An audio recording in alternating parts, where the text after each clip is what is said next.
அப்போது சீவனிடம் சென்று அப்போது கடுமையான தவம் இருந்து அப்போது ஒரு வரம் பெற்று என்ன வரம் இரண்டாவது சென்று சிவனிடம் சென்று கடுமையான தவம் இருந்து அந்த ராமன் பாலத்தால் தான் என் உயிர் போக வேண்டும் என்று அப்படி ஒரு வரம் பெற்று சரி இப்போது நான் நேற்றில் பாதி இரண்டாவதுக்கு முடிந்து மூன்றாவதுக்கு மாறிவிட்டது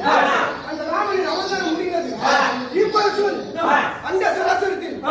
உலகில் என்ன வேலை யார் இருக்கா ஒன்னாவது முடியுமா